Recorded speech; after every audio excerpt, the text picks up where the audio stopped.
What is up, sports fans? We are back for another episode of The Fan in the End. I'm your host, as always, Steven Rychel. To the bottom is the man on the mic himself, Mr. Marvin Powell III.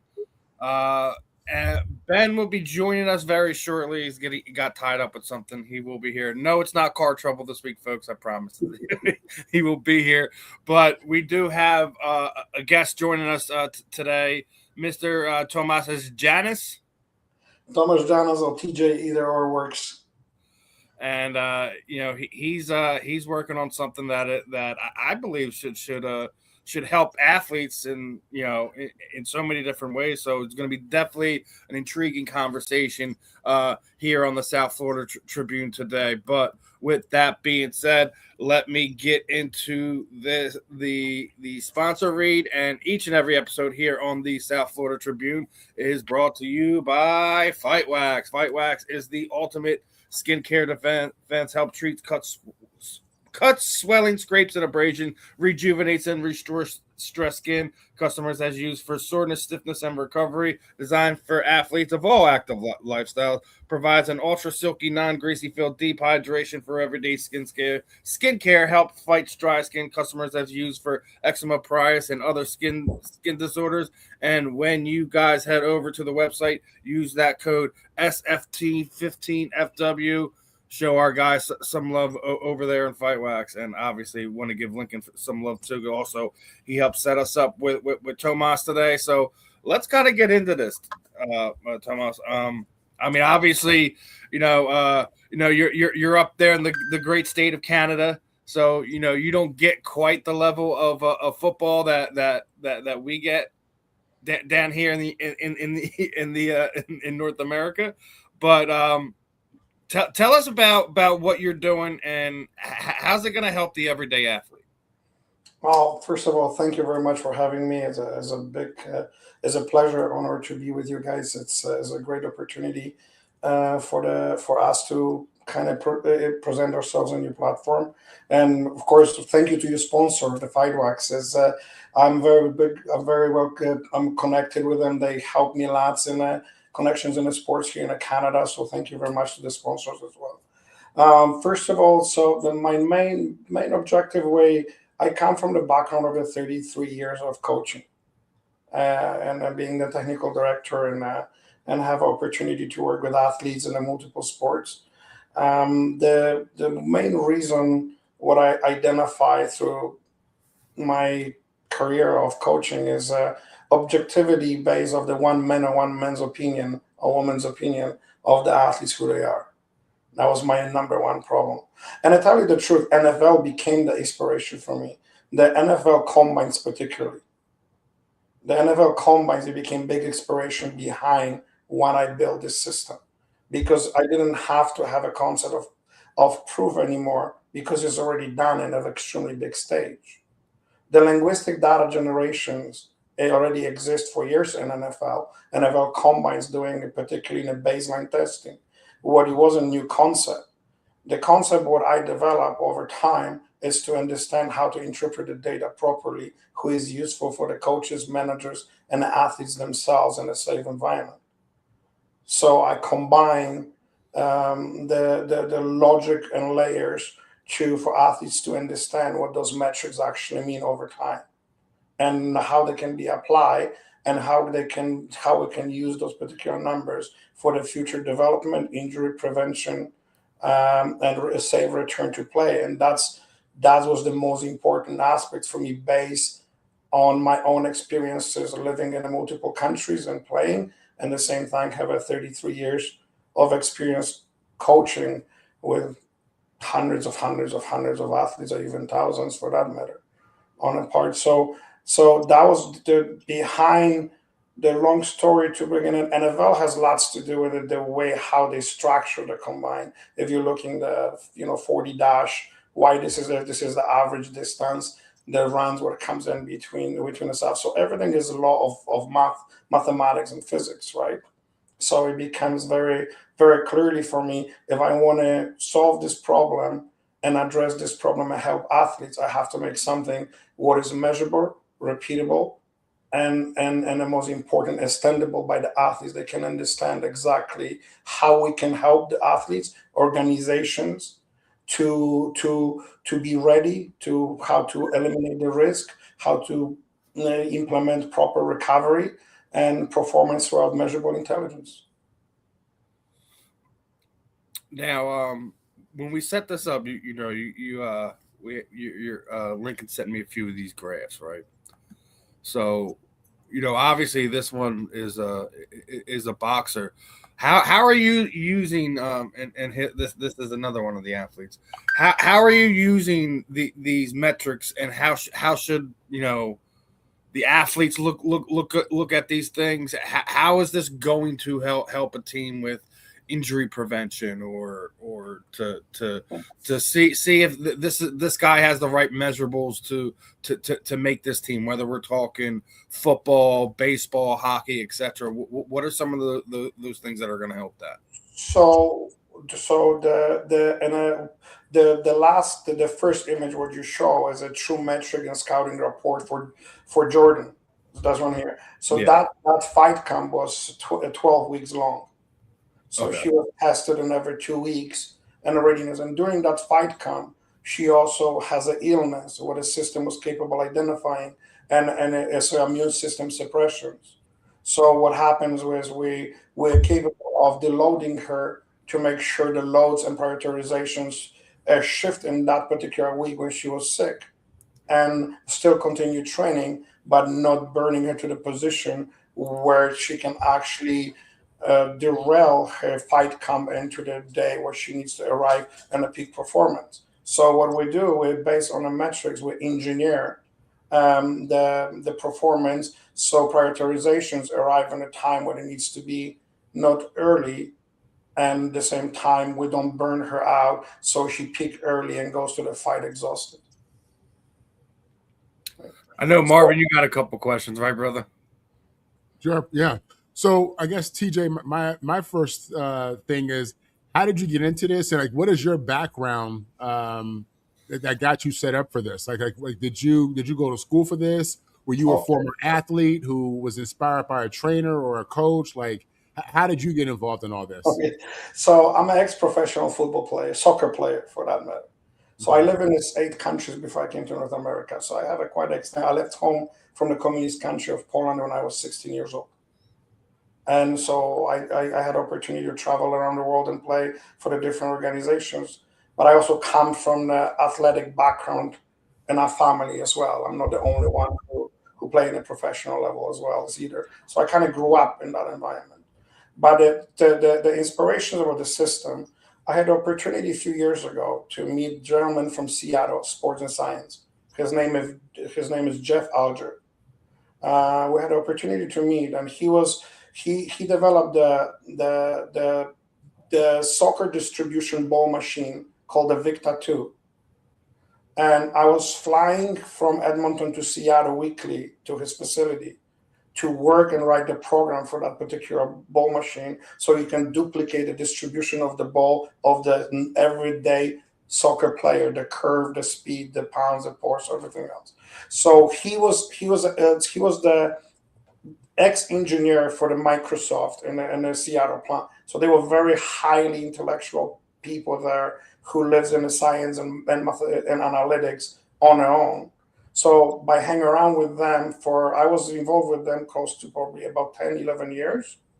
So I had opportunity to witness how they approaching analytics based on science to build the machines and the functionalities and how they work. And I fell in love with the abilities. Before the wearables were wearables, they already had a prototypes of the wearables 11, 12 years ago. I seen them on my own eyes how they were testing in their own facilities. So I fell in love with. I met the engineer from India, Shiba, who was very. He traveled to Edmonton, visit me numerous times as well. Mr. Jeff Alger from he came. He travels here numerous times. As we spend lots of time. So they kind of got me into this entire science of sports. And so from there, I went to U.S. Soccer Federation, and I of course passed all my licenses as a professional goalkeeping license, the USSF A license, and then I had Then I took the master degree in coaching and a leadership at University of Delaware. And Dr. Matthew Robinson was my professor, and my mentor was somebody from as actually was Mr. Andrew Donnery from the Sacramento, who is also a consultant for the U.S. Olympic Committee. So I had a really access to the very incredible people who kind of I was allowed to evolve on all aspects of sports. And of course, some of part of those programs was psychology, analytics. And then when I took a USSF master program, and I got my master degree, and one of the program it was an optional analytics in sports. It was done through the Scottish Football Federation from Scotland. So I took level 1, 2, and 3, and that's the way how it kind of evolved from there. And I'm right in this moment. I'm a consultant to one of the IT schools here. So I teach that particular software development, cybersecurity. So I teach as a consultant basis in the schools as well as a capstone program. Now, do you have relationships with like player agents? Like how are you connecting with athletes? How are athletes finding you? So And yeah, so because I have a 30 years of coaching experience, 33 years. So I was working with the Canadian Soccer Association.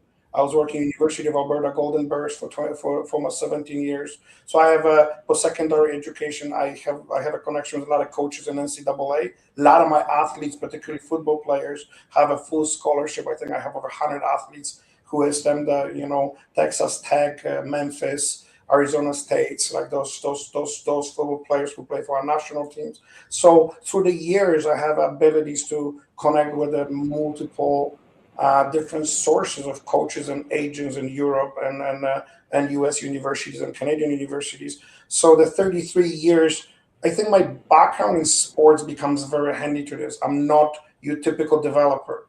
I'm not a guy who becomes a software developer. I became my passion project was to help the athletes based off how the athlete thinks and what I would do for myself if I had opportunity to do it first. So I'm a very unique in that particular aspect because what happened is I don't have your typical IT degree.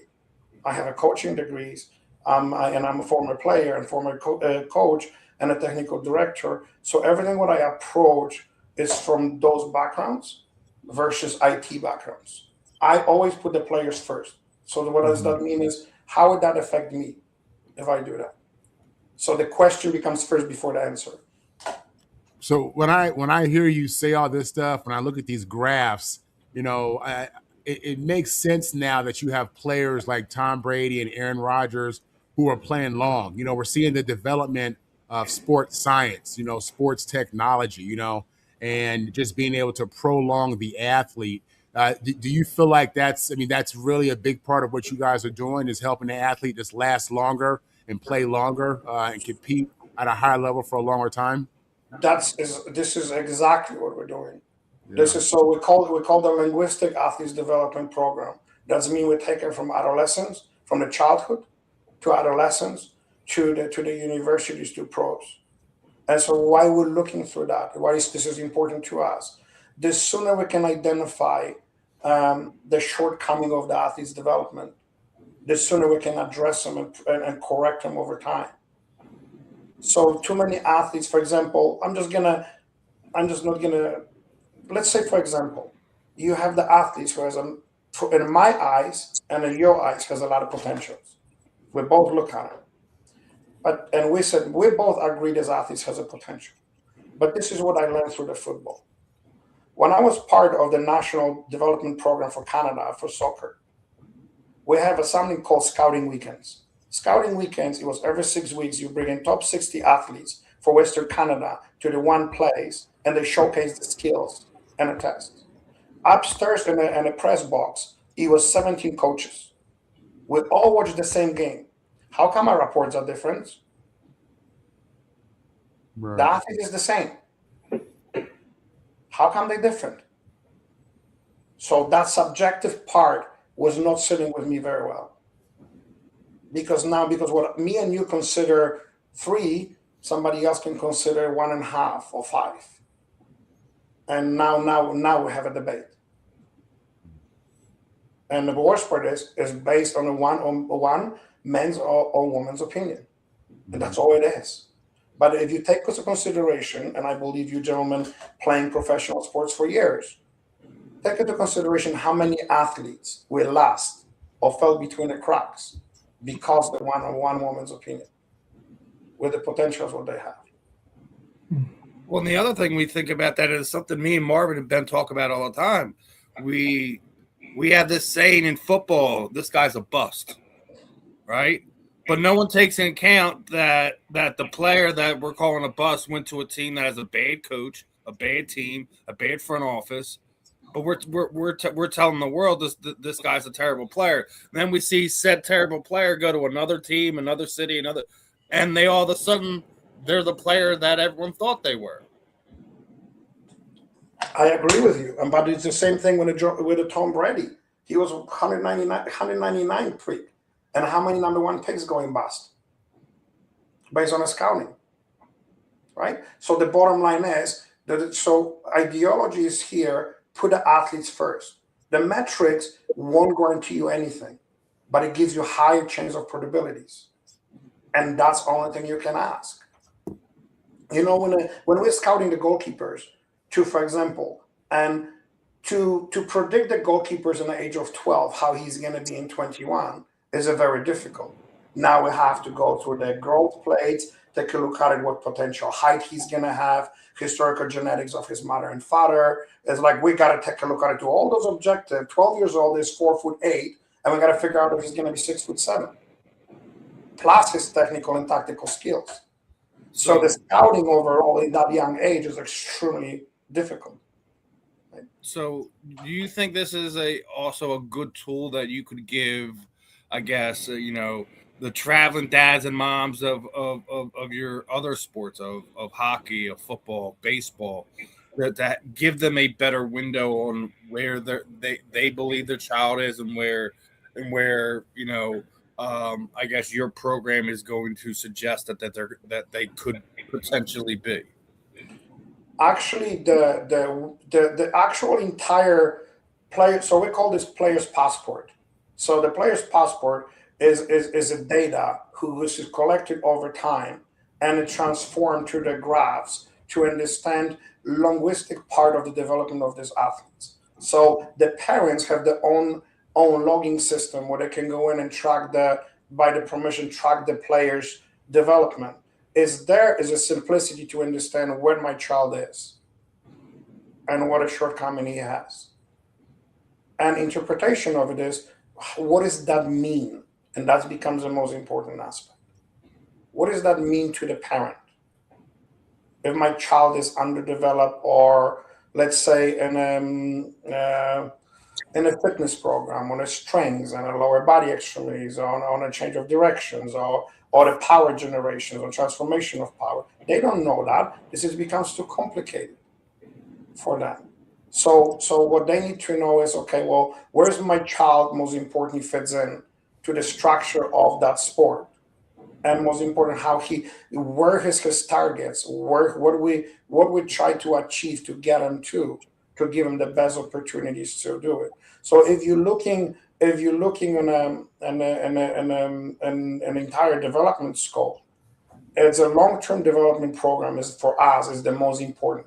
Injury prevention, the return to play, return to play, or return to performance is probably the most important aspect for us, because this is what happens when we overload athletes and they're going into burnout stages. Suddenly, we become so defensive. Oh, wow, he is not as good when they used to be.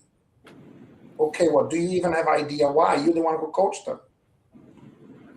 So for example, now here's my thing, because you just talked about the injury aspect of it. Say we, you're sent, a Patrick Mahomes or Micah Parsons. These guys just blew out their knees last season. How is what your program going to help them in that recovery process? Okay, So I'm going to make perfectly, so I'm going to make sure we make a big distinction here, okay? We do not replace the doctors or physiotherapists. We give the information for the athletic therapist, coach, and the players himself. So the medical examinations, conclusions belongs to the professional people who dealing with the health of those athletes. When they return from the doctor diagnosis, they return from the rehab, and they return, and I'm sure that Ben and Marvin can say that when you're returning back to your team, you have to go on a practice roster, and then you have to have a slow return to play. That's correct? Yeah, there's That's a what process. Well, you can do that most of the time. If you on the team already, you just come back. If you on the team, baseball is different. They're seen to the minors. Football, you just come back. But what I'm trying to say is, your athletic therapist, so they again prepare you to be ready to play. That's correct? Yeah. Yes. Okay. So that's where we come in. That's where our job starts. Our job starts to help athletic therapists to understand internally where you are versus your peak performance where you were before prior to the injury. And now from there, we engineer you come back in a safe process. So we load you in prioritizations of your loads, so you do not will eliminate the higher chance of injuries when you just came in when it's pushed too hard. Right? So that we come in exactly in this moment. Our job is to supporting the athletes, number one, athletic therapist, number two, and a coaching staff, number three. We interpretation, data generation, and give them the true numbers and understanding where this athlete is right now. Prior, he got injured. So we compare his data pre-injury status and post-injury report and engineer the return to save and to progress to play. All right, I know you came in a little late. Go ahead, Marvin. I see you got to get something. You were referencing parents and kids earlier on, and I have a 10-year-old son, a 13-year-old daughter, and more so with my son. I wonder if I'm doing too much with him. What age do you think it's appropriate for young people, for young athletes to really get into the training that you're talking about, and the training that's going to help separate them as athletes? What is there an age range that you focus on that you think is appropriate for the training and the weights and the things that you got going on? So if you don't mind, just ask you the question. You reference I do too much. Would you give me like context what you mean by that?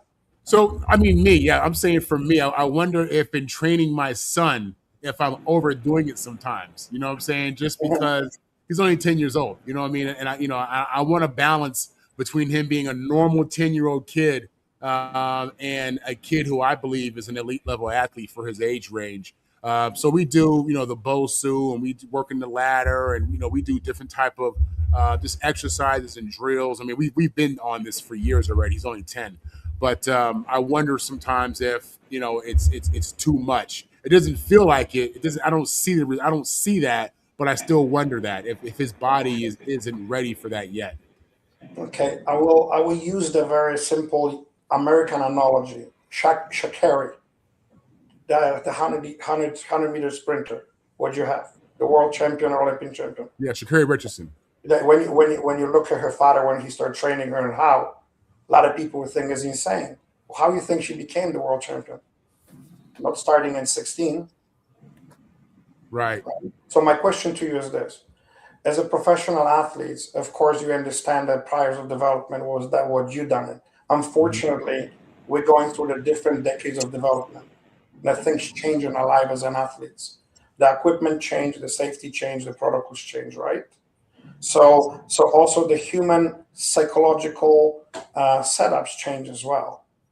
So that's mean the athletes, today's athletes, has a different psychological makeup from the athletes from 10, 15, 20 years ago, because the actual environment where they grew up was different.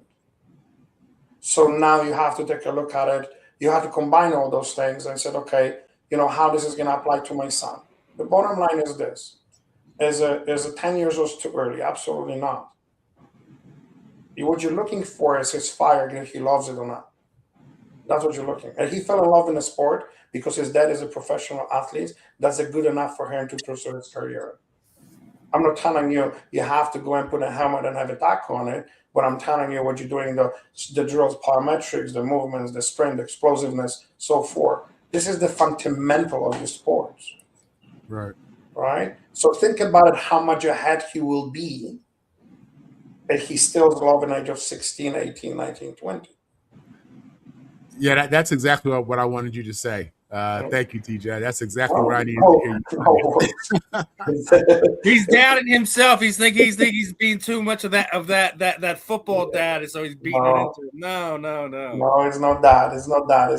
It's amazing. It's a privilege it's very difficult to grow up, and I can relate to you, Marvin, particularly. I grew up in a quite a sports related family who all play professionally. My uncle played in the World Cup 6 times and got Olympic gold medals with Polish national team, a silver medal in the Mundial in 1982 in Spain. He was a head coach of the national Polish team in South Korea. But so when my brother played professional football, so is my cousins. So when you grow up in a family like that, you're always going to be compared to something. You don't stand a chance not to be, right?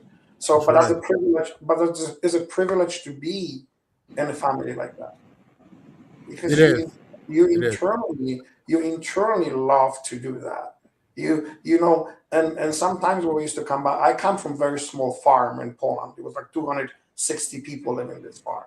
So we came back when we used to go to grandma, and my grandma was every Sunday we go in on a farm, and my mom has 18 brothers and sisters. I have a 42 first cousins. It's quite a big family, when you can imagine. So when you come to this farm, the natural ways of competing was instilled in us naturally. So it wasn't, I never had to look for competition. I was competing every day in my life. So it was easy, right? It can easy to learn. Sometimes it's very hard to live up to, because you constantly get compared. But at the same time, it's easy to learn. When I came to North America, being East European coach, I was massively misunderstood. So first 10 years, I was judged to be completely different from everybody else, because did not have your typical North American way of thinking, because I never grew up under those type of environments, right? So in Canada, everybody's so polite, and the way how they see an aspect of development, and so I was seen quite an orthodox person to do what I do, and unfortunately, people, I became very comfortable to live in an environment when I'm as much liked and as much hated at the same time. It just comes with the job, right? And you have to be very mentally strong, and having background in psychology becomes very handy, because I can help athletes to maneuver a lot of different things around their life, and the way how they do, and at the same thing, it comes very handy to me as well, how I conduct myself. All right, I know, Ben, you were a little late. I know you got some questions for Tomaz. So what do you got for us, brother? I mean, the one that jumps out is something you said about the trainers. You said, it obviously starts with the players first, then you go with the trainers next. But you're doing something that trainers don't do. Trainers don't do pre-qualification. They don't do pre-test. They don't do that. They wait till something happens, then they do, which means you're giving them something they don't have, which is nuance. Say, hey, the reason why this athlete is hurt or is getting hurt is because of this. How do you communicate that with the one? Most players only know how bad their head is if they get a concussion. There are no pre-concussion. There are no, let's see how his mind is before he goes in that blue team. You got to get knocked out. Then they start putting you to the test. How do you convey to these trainers, you guys have no barometer. There is no foundation. You just wait. Yeah, they get hurt. We look at their how athletic they are, and then we try to get them back on the field. But we're gonna put them through the same thing we did to get them hurt before. How do you communicate that with the trainers, letting them know you guys' protocols might need to be kind of like fixed a little bit? Well, it's a two-part question, so I can address the first one.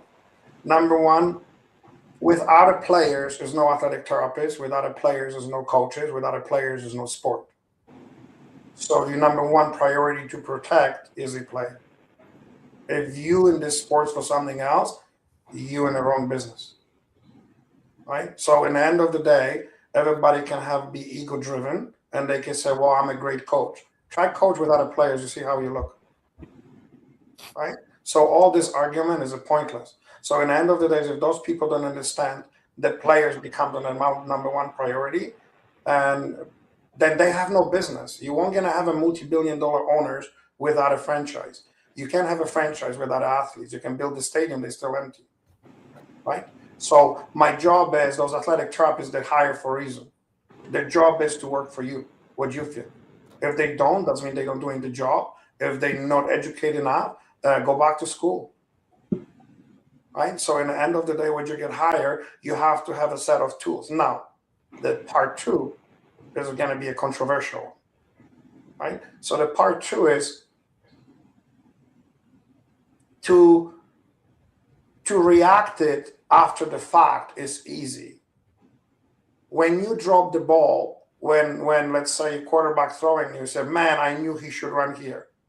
You didn't know that prior you throw that ball. You knew it after the fact, right? So just for the athletic therapist to know after you get hit and have a massive concussion, it's another rocket science. It's just a statement of facts. That's all it is. So why we so for example, I'll give you a live example, and this is going to be the best example I can give you. Okay, so a few weeks ago, the scouting report what you show from Jordan, from the boxer, we were preparing her for the title fight. Yeah, there was another boxer in the gym who yes, so it was not a boxer in a gym who went in and was sparring weight higher what he is. He got hit harder in the head and suffered a concussion. And his fight for the Golden Gloves was scheduled. They put him in a 2-month protocol, concussion protocol. So he could train, but he cannot spar. So I didn't have any obligation to do anything about it. But I was in the gym at the same time testing Jordan to getting ready for his fight. And I said to myself, you know something, I'm gonna approach him. And I said to him, "Hey, can I do the tests on you?" He said, "Sure." So we did a neuroscience test using the FitLight. You guys said that's a company from Miami, particularly for the reactions and speed and a part of it. So I put him on a FitLight, and I run a serious test of his neural movements and his reaction time prior to his normal test dropped by 260 milliseconds. It was slower of the response. He never recovered from the concussion, even when the doctor cleared him. So I called the FightWatch people because they involved in this gym. Mm-hmm. Called the Lincoln. I said, "Hey, listen, you got to make a phone call to the coach. This kid is not ready to go to fight, and he can't. Or you're gonna do more damage to him." And you know something? Power to them. They listen. They come and they pull him off out of the fight because he wasn't ready, right?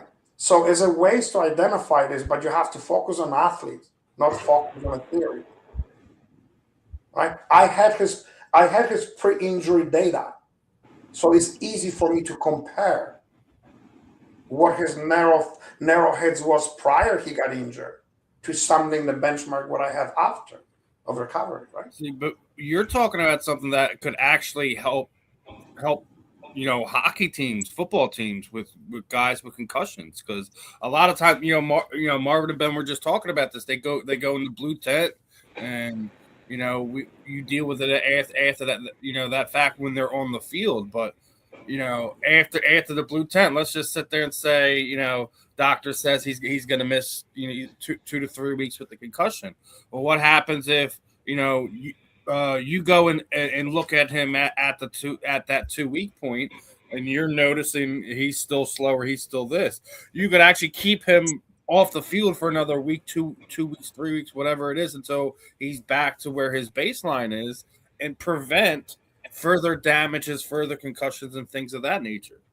What the pro athlete metrics are claiming is a module inside in the pro athlete metric system himself. It's a return to play and return to perform system. It's his job. It's exactly that. It's exactly what you just described. That's the system's job, to identify repeatable patterns versus your benchmark prior to the injury. It's a very simple concept. It's not I didn't invent anything. We can collect the data for centuries. The problem is, can you interpret and know what that means? That's your problems lays down. It's not because, any coach will grab the 2 cones and a stopwatch. And from the starting point to the end point, there's a data set. Okay, it's a fragmented one-time data. What are you going to do with it? You're going to put them on a spreadsheet? And then what? Right? So that's what it becomes different. I don't know if I can show you something to even have an idea, but I can show you more just to give you an idea how I compare things to the other things, right? So this is aspect of it, it becomes lots more easy to deal with it. And it's important with the concussion protocols particularly.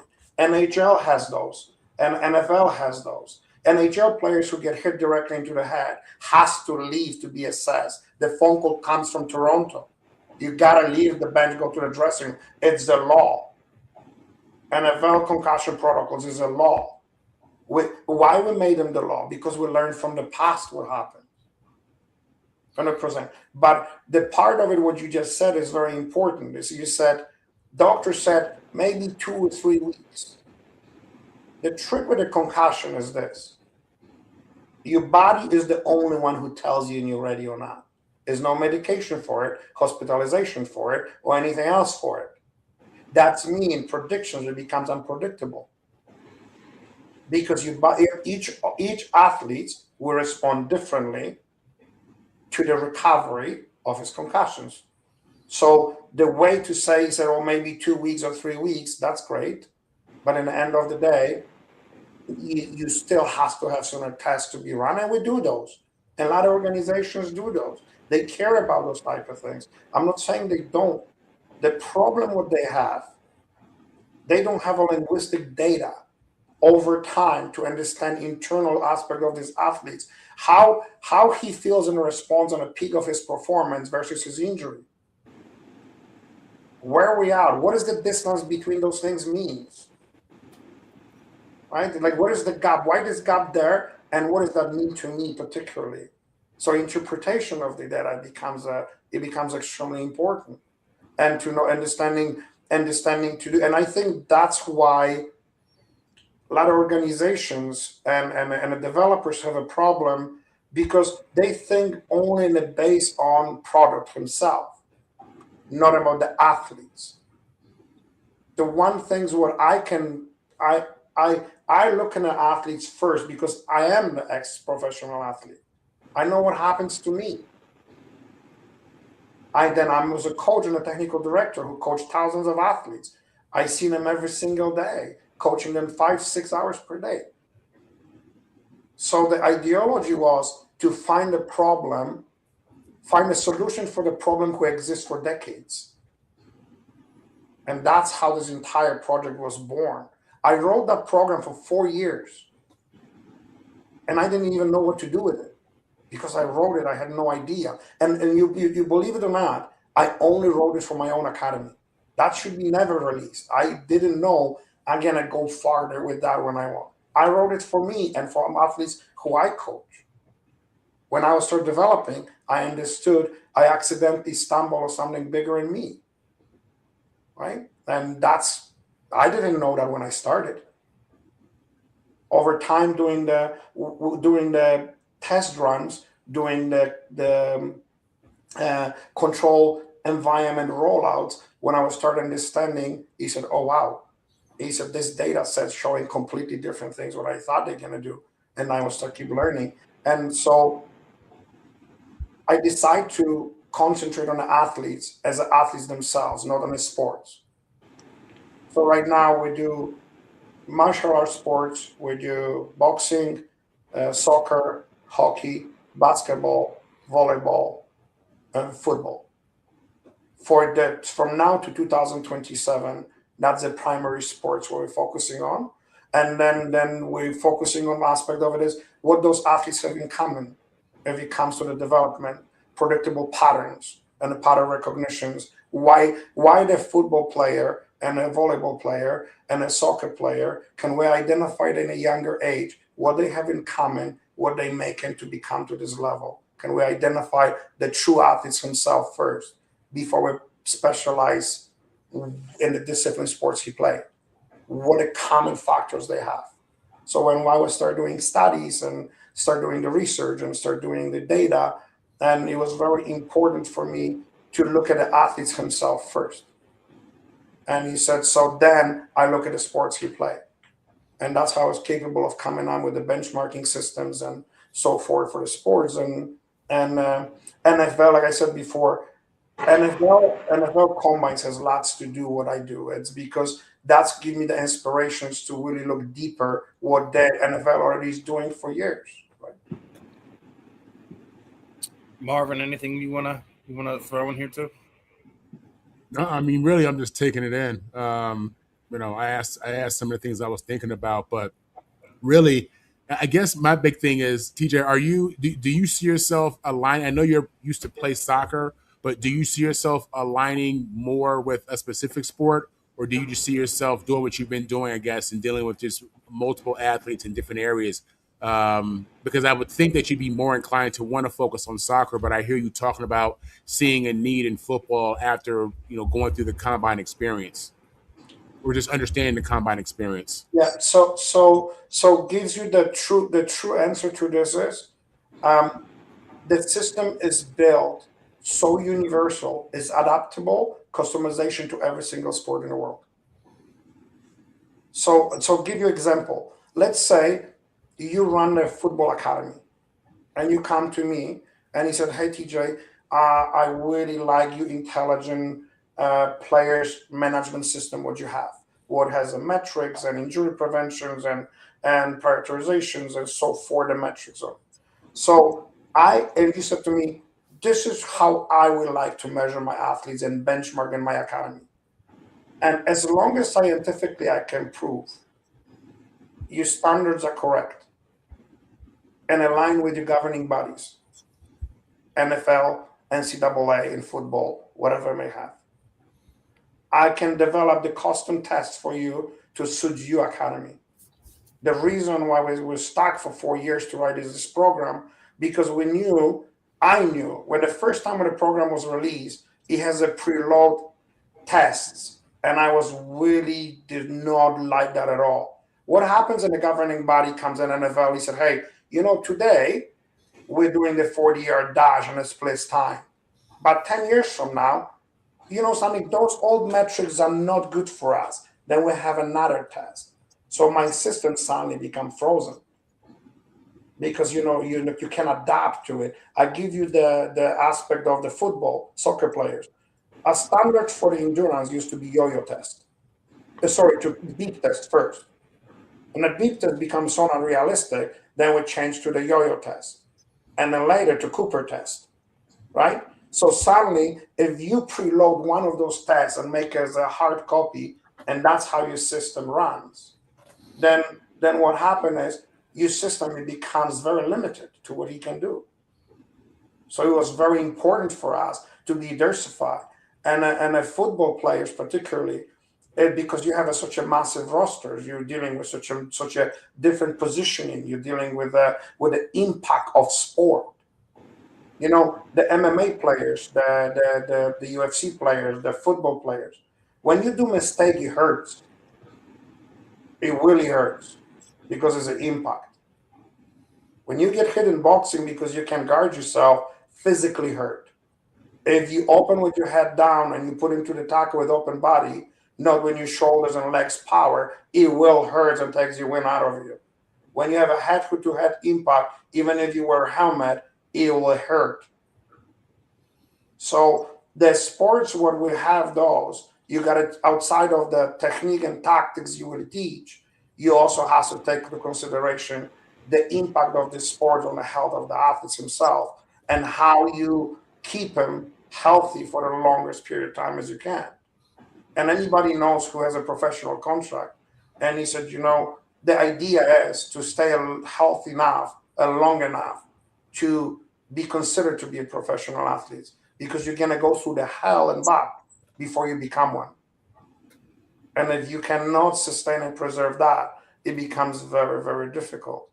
So just to story for you, this is going to be open to absolutely every sport who is measurable. It's not going to be one. So right now we're in a control rollout. We have 7 partners, 2026. We have 7 partners with control rolling out, from hockey to soccer to, we have a boxing, MMA, bare knuckle competitions, UFC fighters. So what we're doing is we're really controlling. It's no longer the proof of concept. We already have that. We don't worry about proof of concept. What we're really looking at is that the system can identify the athletes, who they are. Can they learn after each data point is entered? How they can interpret when we're adding the data, what the system can see, and it can identify the changes in athletes himself. And most important part is, can, after all this data is collected, interpretation comes and is helpful for the athlete and for the coaching staff. They can use this to their advantage to structure the practices based on. The beauty part is we took 22 individual tests from the one team, from the roster of the one team, and we ran it to a system. So they give us all the reports, and we took six tests and rolled. So we have 6 data points times 22 players, and then we took all those reports and we spin them in through a system, and literally it give us the identity of this team, who they are. We knew 7 out of 22 players was underperforming under the benchmark in endurance. We knew 6 out of 22 had a really poor change of direction. We knew 22 out of 22 can sprint at 10 yards, but the metrics drop after that. We knew 11 had they have a difficulty generating power vertically. So suddenly, when we combine all the reports, then we have entire cohorts of the team and his identity, and DNA. And we present it to the coach, not just individual reports, but also the reports of the team where he stands right now. And when you have this report, then you look at your team identity and you look at your DNA of your team, and he said, holy crap, this is what I'm losing in the second half, because half of my athletes they way below the benchmark in endurance. I start the game great, but then I'm running out of power. So how you correct that? Number one, you can implement the training sessions and prioritizations to have all the exercises and drills run, so the endurance concept is included. Number two, maybe you're looking different substitutions when the way how you strategically, tactically take the players before they run out of power and you become liability, right? So it's a lot of you can have applications that best how you approach your own coaching style. Our job is to give you the true information based on facts, not on opinion. Everything what comes in is the athlete's data. That's it. And we're the one who interpret, measure, make sure over time is a repeatable, is a scientifically credible, and the purity of the data is the most important aspect for us. It's very easy to flood the system with the garbage data and you think you're a hero. You're lying to yourself. Is not going to help. Is not going to help you. Eventually, there's a reason why combines has a problems right now, because they have a one single measurement. Is a fragmented. Is a difference to have a data set for 10 years when your son, for example, is 10 years old.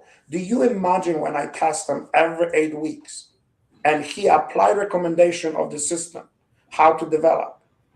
Do you imagine what happened when he's 18? You have his entire, if you go to any agent and you show consistency of development over 8 years of your son, where he is to the benchmark, the money flow on his own, if it comes to the scouting, is no longer opinion. It's the fact what you did with your son since he's 10. It's not opinion. And that's a big difference, particularly in the scouting. Because in the end of the day, you get paid money on the predictabilities, not an opinion. Right? So that's what we're working for. Ben, anything you want to add? Yeah, but see, TJ, you and I'm listening to you, and I agree with you. You say it's rooted in fact. We are not talking about people that want facts.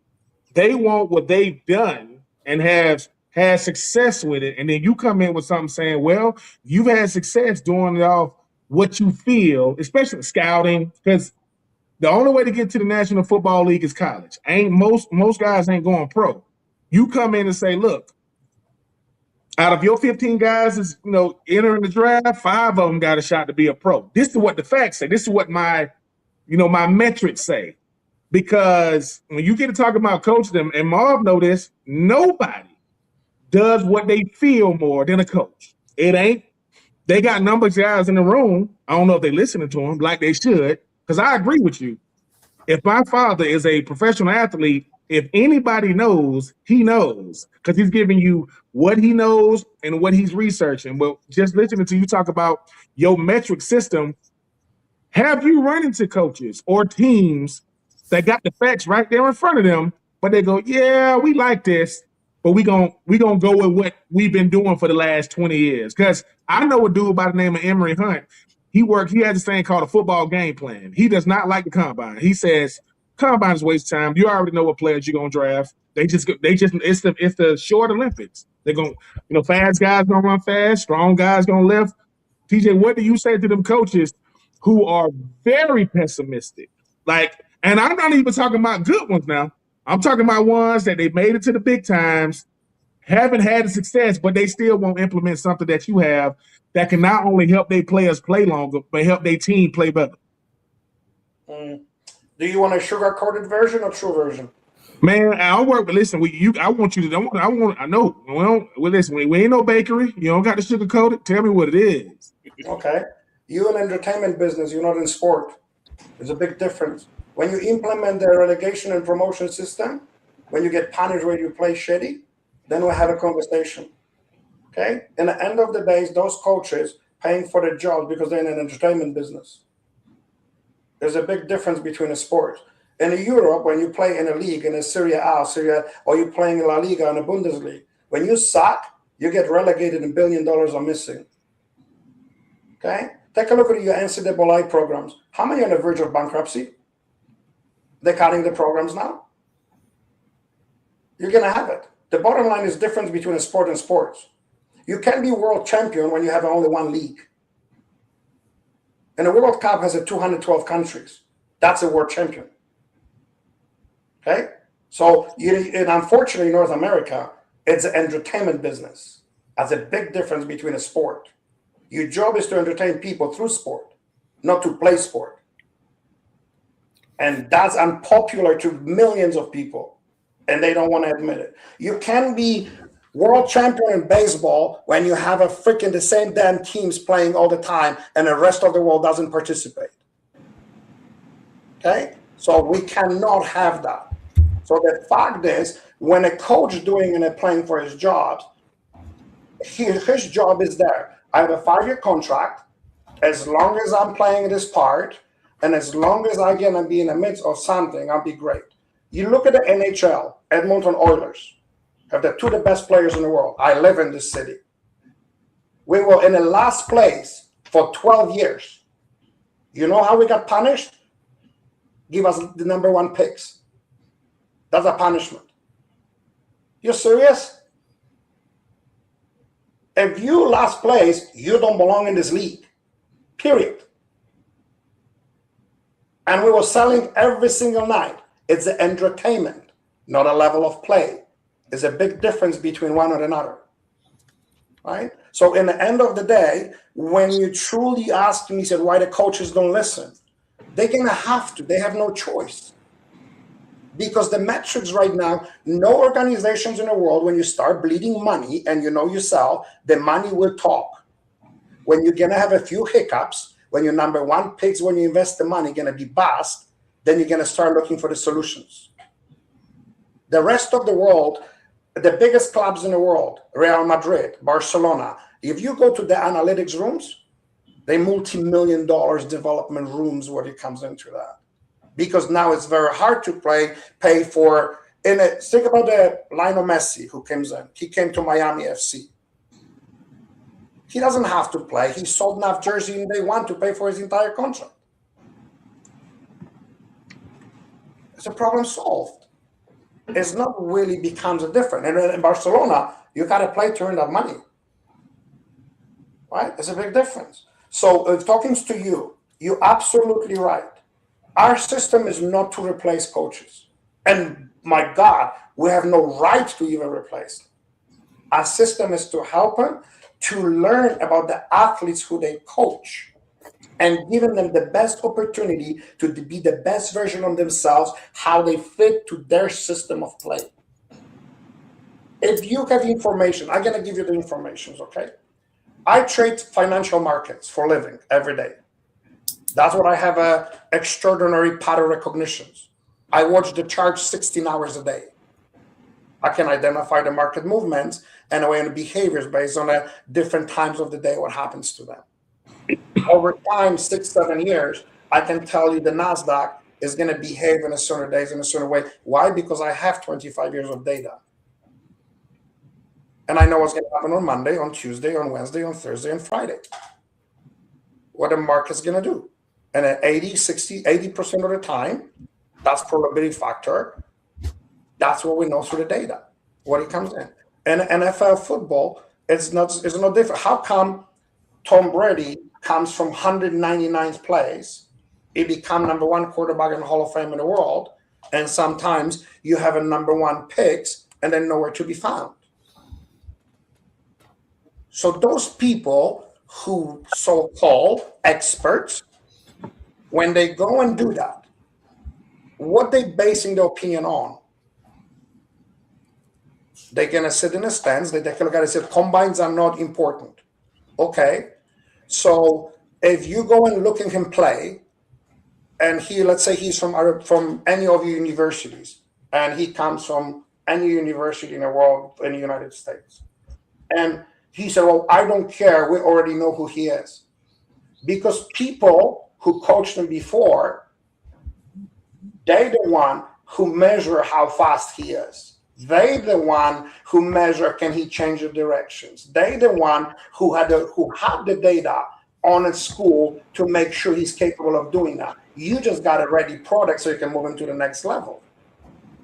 Right? You didn't took that child from 10 years old and did this and make him an NFL player. Somebody else did it.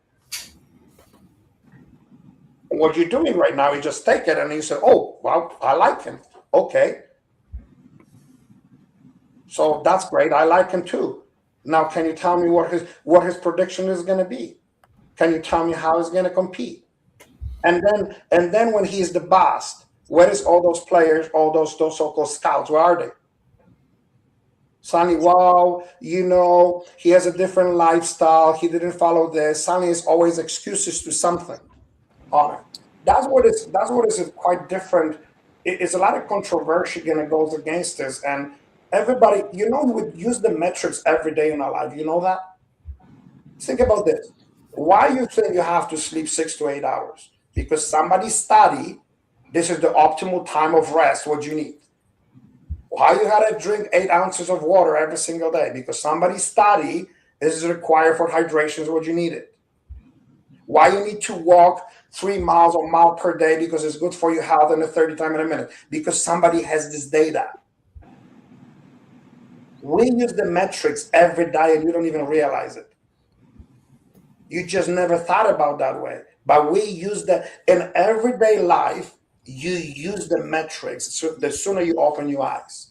For you to stand up and be in balance, your body has to have an equal amount of pressure on the right foot and the left to keep you in balance.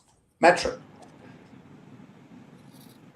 So I got one last one for you, Thomas, before we do our. Well, I got one too, so it won't be the last one, but go ahead, Steve. No, go ahead. So now we've talked about different ways you can use it, different ways it could be done. Let's say, for argument's sake, I come in, I'm the new general manager of the 76ers. and I'm hiring your team, Thomas, and I want you to figure out where Joel Embiid is the most optimal at. Where what can we do to keep him on the floor for 82 plus games and have him perform at his peak? Because I'm sick of my fan bases destroying the organization because this man can't stay healthy, can't stay on the floor. Okay, so I'm gonna tell you right now. Number one, where this player came from. That's important because they have a data what I need. So what was it, Cameroon and Kansas? Okay, so if they don't, so for example, he came in, and you come in and he said, well, we test them. The one event is only 1 point data point. It's a fragmented illusion of the player's performance. Anybody can throw the 100. For example, if the football terms, when you see the quarterbacks who go long and they hit 65, 70 yard spiral ball who goes beautifully into the end zone and goes into it. Now, that's a one data point. Can you repeat this 100 times? Then I tell you, can you do or not? Right? So the bottom line is that one test, what you're asking me, is only give you the baseline what you receive that player from. From here, we would test them over time, take a look at his stance, how he adapted to the practice of this organization on this coach. We're going to identify what his strengths is, what he needs to work on it. We will present the data to the head coach and assistant coaching staff, athletic therapist, how to handle him, where he is today. And then we predict the coach's vision when he needs to be and develop based on the distance how he needs to arrive there in a safe way. That's our job. But we can't do it because he arrived from someplace and we have no idea what his statistics are. And because doing one test, he said, hey, today he runs Sha'Carri trains since he's 4 with his father. 4 years old to be a world champion in a 22. And her entire performance is a 6.9 seconds. Right? So this is so you work that long for that little. And you're pursuing that goal for the rest of your life. So when you're asking me 76ers, when they come in and they have these athletes, when you got them and you want to keep them, then you got to make sure you look where he is, look at his strengths and weaknesses, interpret what that means to 76ers organization, take a look at the philosophy of the coaching staff, and take a look at, we compare all those things and look, and now we said, okay, how we keep him healthy, what type of regime programs he needs to have, where his weaknesses are, where his strengths are, what we can load more and not, what his psychological stage is, where he is leaking under psychology under high pressure performance. That's something what we didn't touch today yet. The psychological impact on a player's performance. That's can depleting your energy faster than a physical hit. Right? And we didn't even talk about that yet. So TJ, and that's actually where I was going. I was going to ask you, do you bring in the mental aspect of being a competitor and athlete? Do you evaluate anything there, or is everything physical, all the metrics based on the physical? No, SSR5 is a psychology test. So it gives you the metrics. Let me see if I can pull that on that.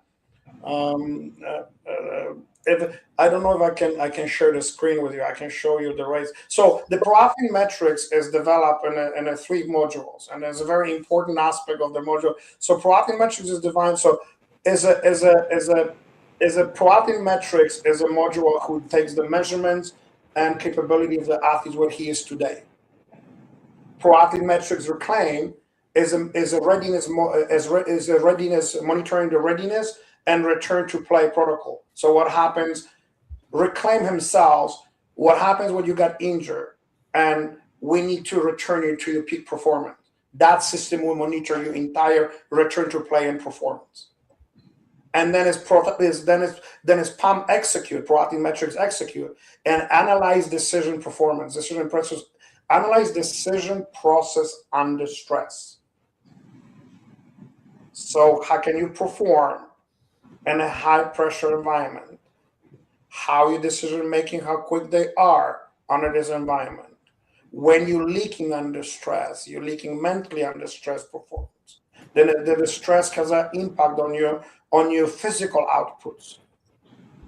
So there's a lot of that stuff. We monitor the athletes on it. So think about you going to the doctor.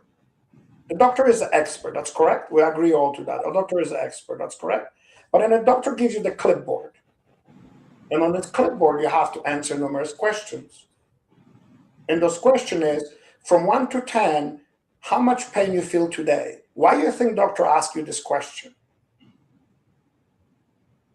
If he's the expert, why in the hell he needs that answer?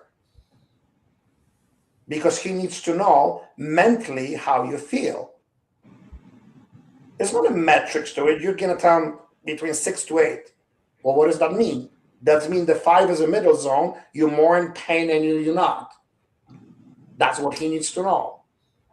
And when he gonna exam to you and you move your feet and your extraordinary pain comes in, now he understands. He said, okay, that's where the physical pain comes from. Psychologically, patient told me his pain is 8. So it's extraordinary. We take all those metrics. The problem what we have, and it was this problem for 40 years we're dealing in sports, for decades. Can anybody then can interpret them and tell the true athletes and the coaching staff what the hell it means? And the one, how they can help me today and how I can help me this for the future. And that's the reason why it took me so long to write this program. It took 4 years. And I sit in my office day and night, and my wife used to tell me, said, like, what you doing there? And I was compiling notes to all the notes and trying to find a philosophy, how I can help the athletes. And I always put the athletes first. That was the main objective. So we put everything from the physical, psychological, and outputs to all the metrics. We need to look at the entire athlete himself. If the one of them is missing, you have incomplete athlete.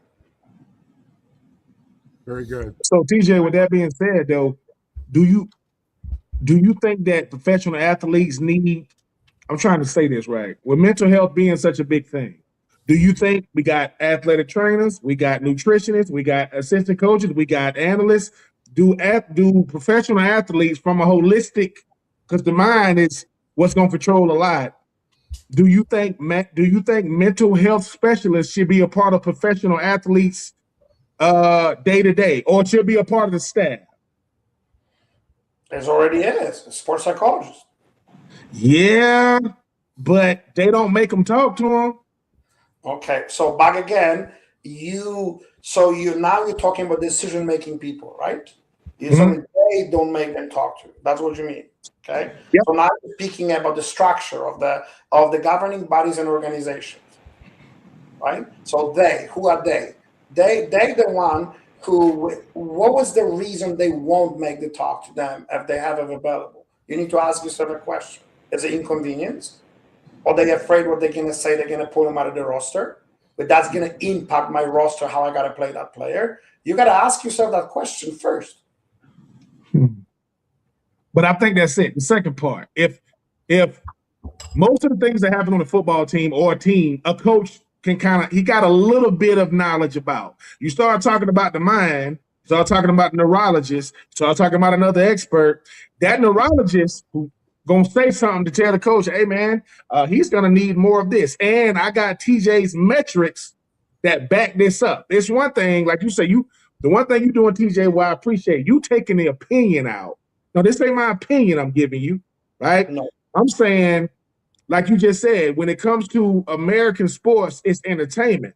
You start going about overseas, hey man, this is the business. We ain't got time to play over. You get entertained, but it's a different level of expectation when you're talking about the World Cup.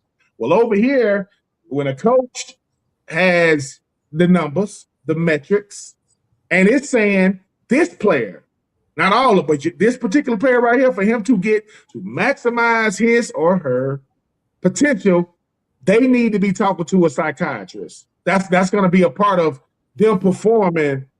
And I do agree, I don't know who the they are. If I find who they is, just like you, TJ, I'm gonna beat the hell out of them too. I don't know who they are, but they do exist, and they report to the coach.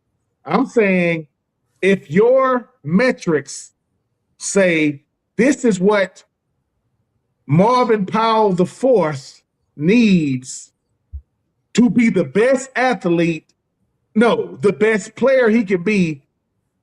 Do you think that more professional teams need to have an expert on staff that is being utilized just like a nutritionist? So the short answer is very quickly. Psychiatrist is a doctor who prescribes the medication. Psychologist is the one who Psychologist, yes. So the sports psychologist and the majority of the environments across the world is already applications inside in the sport. It's already there. This is nothing new. And I'm going to tell you why. Okay? You as an athlete and you play a former player, how many times you visualize prior to the game what you're going to do? Every time. Very good. So now, so we did this test with Jordan, the one where you showed me the report. I said to Jordan, can you come in and can you clench your fist and then show me the power of your right hand? She comes in and she shoots 76 pounds. I said, okay, I want you to close your eyes. I want you to visualize you in a fifth round of the fight. And at this moment, you're losing this fight. You need to leave this round for it has had an impact on the judges. And I want you to finish the last 15 seconds. Visualize yourself, you hitting that opponent. When you see her to hit her, clench your fist. 83.6. How come? I didn't do nothing. I didn't lift a weight. I did not put her in a gym. Only thing I did, put him in a different state of mind. That's it. To generate more power. That's all I did. So if you coach as a psychologist or not, or has an ability of background in sports psychology, we're already using that. Now, do you utilize that, the separate output? You have an actual staff member who is a sports psychologist. That's an organization structural fact, not mine. So for me, I took on my own to have a background in sports psychology because being executive, being technical director and a coach is important for me to understand my athletes. It's extremely important if I have to coach them and give them to produce them to NCAA level or to professional levels. I can't do that without that knowledge how they function. So when you position your opinions there, we're already using that to a certain extent. And the coaches who managers in a professional sports, particularly in the United States, it's a depends what kind of credentials they have. And in soccer, you have to have a ABC license, A Pro license, and so forth. A lot of those courses already apply psychology inside in the courses themselves. So the coach himself, it becomes already sooner ways equipped with the basic sports psychology part of it, right? But a lot of organizations in the world, they have a full-time staff who is sports psychologists. That's the only thing they're dealing with, and a performance. And particularly, you're talking about gender specific. There's a lot of gender specific question that comes in. The male and the female perform differently. They have a different need for the performance. The women are very logical person, attaching a lot of emotions to it. The men are more physical and ego driven, where they need completely different applications for the drive. So to understand that aspect is extremely important. Right? So yes, it's very important to do so, but you have to remember the NFL. It's one of the biggest rosters in any sports organization. There's a lot of players to manage. You got a lot of different units in the NFL. You have your defensive coordinators, offensive coordinators. You have your safety, the coaches, and so forth and so forth. So this entire coaching staff adding additional layer. They're already dealing with massive coaching staff. Now, how does sports psychologist, who he communicate to, who is in charge? You can have your head coach and a manager to answer the questions in about psychology. His job is to managers, coaching staff to perform. So the structure of the organization, it becomes extremely important. Well, even with that, TJ, you talked about a metric. You are the metrics man. That's what y'all do. Just like you say, we use metrics all the time. All the time that we don't question. Is there a metric right now that the NFL is using that you think is going to be gone in the next 5 years? Something they use right now to measure players that, 5 years from now, that's going to be gone. Oh, wow. You really like to put me on the seat. Not going against that. Well, I didn't expect that one to come today. Oh, wow. Okay, well, let me think. Okay, the baseline testing, NFL who creating is the pioneer in the baseline testing. So NFL is already very innovative ahead of the lot of organizations and governing bodies in the world that we speak. Okay, so they're extremely sophisticated to what they do. And I believe, there's a reason why we do, without the split time and the 40 yards, we know the distance, the average distance run by the football players, change of directions, vertical catching. I don't think they would disappear, but I think it's gonna be innovation is one of those metrics. It's gonna be something added in where we're gonna break it down to have more details about it. So, for example, explosiveness in the first 10 yards, right? So we have it, and then split time between the runs, where we have change of directions and losing the power transfer of power of directions on a run. So I think the metrics going to improve. They're not going to disappear. That would be my best answer. No, I like that. Because obviously metrics more than we do. I was just saying because you look at the kickoff. Now they don't let you run 40 yards. You got to stand 10 yards in between each other. Yeah. They kind of cut down on them collisions. I'm just saying because the NFL knows that whatever they do, college is gonna probably end up implementing high school, middle school, and so on and so forth. So I was just asking, is that something that you've seen? Because when I was in the NFL, there were no blue tents. Like, you get knocked out, they bring you to the sideline, where they'll say stuff like, "Hey, Ben, hey, Marvin, what's your name?" "Hey, Ben, hey, Marvin, what is your name?" "My name Ben, right?" "Hey, how many, do you see 2 fingers? How many for that?" Because the thing about the NFL, it's all about the position you play, how much you make, and your level of importance. Because when I got hurt my second year, I got drafted with this guy named Bo Schobel. We both got drafted at the same time, but I was a second-round pick. We're on the same trainer's table, hearing 2 different conversations from the same coach. The coach tells me, "Hey, Ben, take your time. We'll see you in you're going to miss training camp. Get back." He told Bo, "You need to hurry up and get back. You need to do all you can to get back." Now, we both probably need the same amount of time, but our salaries, importance, draft placement dictated. And that's the only reason why I was asking you these questions, because, in the NFL, you will get treated fairly. You will not get treated equally. That's not going to happen.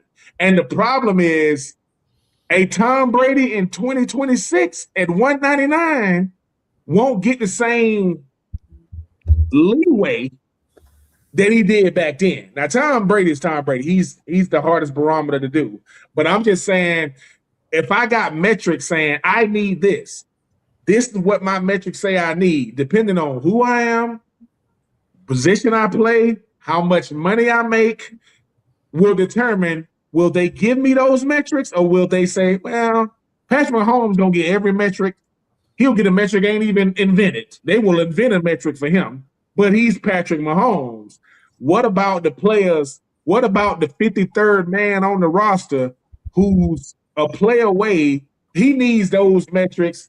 And yet these coaches, man, because like I say, when I respect these coaches, but I know them. And some of them, you would think the Browns head coach would use TJ, he need every metric you got and Jesus.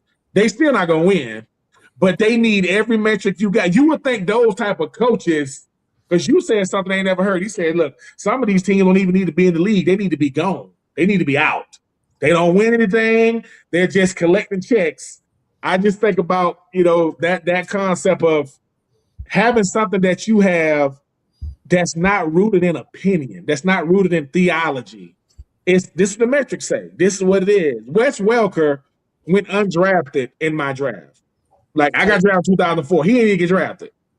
And you see what he went on to become. I'm just saying, having something like this to where, I gotta go see my primary care doctor, in a little bit. Whatever that lady says, who am I to question it? But she ain't just being based off what I think, based off your reports, your data. And I'm only saying, TJ, a person like you is necessary in professional sports because the one thing you hear a coach say to a player, take the thinking out of it. Don't think about it. Just perform. Just compete. This taking the thinking out of it, but coaches are experts at evaluating talent and coaching talent. They are not experts at metrics at all. But you would think they were if you talk to them now. I talk to TJ. Yeah, but let me tell you what I think. If TJ had a team, if you are the 33rd team in the National Football League, how would your team look? I know it's going to be competitive, but how would a TJ-led professional football team look in a league that does not like nuance? The NFL, we ahead of everybody as far as like other professional sports in America, but they don't like nuance. They don't like nothing that they can't take credit for. If they can't take credit for, that's why NFL Europe is no longer. They took it away because it wasn't making money. It was very competitive, very entertaining. But how would a TJ led? This is I don't know. You call your team what you want. The TJ football team. Call it what you want. How would your team look in today's NFL with everything and the metrics to back it up? Well, I think that the most important aspect, I think, is what you have to kind of really address is here think about the draft day, the movie. Okay, think about the draft day, and then think about the Cleveland Browns. Okay, Cleveland Browns over the years, let's make a lot of questionable decisions in the way how they manage their organization. Okay, and based on the facts, sometimes you're talking about that 53rd player, that he's important or not, right? And objectivities of it, how to coach, willing to coach those athletes. My question to this coach would be very simple before I can address how my team is going to look at it. You brought this 53rd player for a reason. Why he's here. You have to see some type of value why you brought him. So you can't tell me this player is without a value.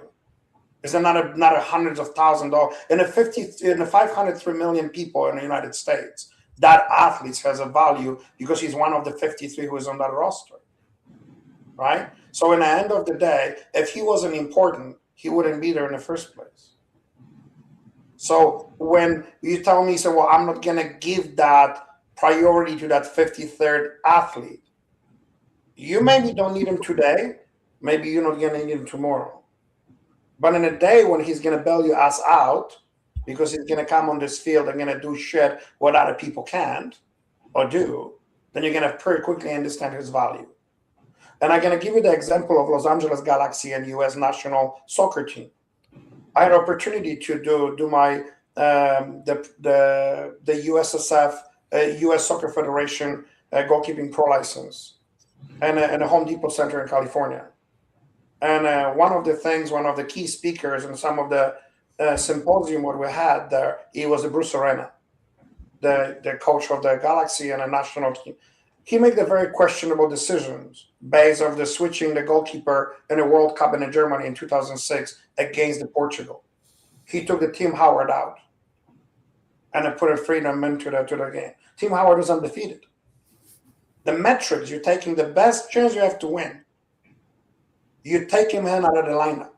And now you have 500 million people questioning your decision. If you're looking in depth, why he made this decision? Because Freedom has a better distribution.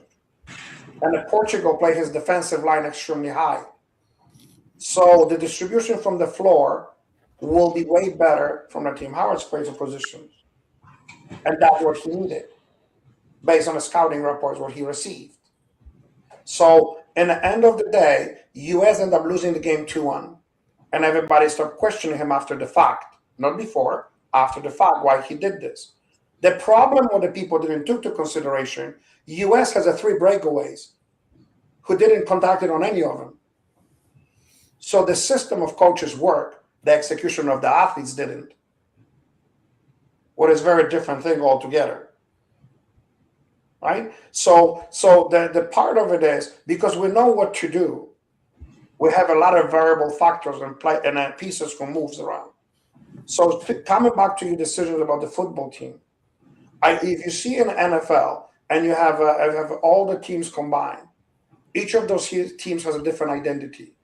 None of their teams are the same because the athletes are not the same.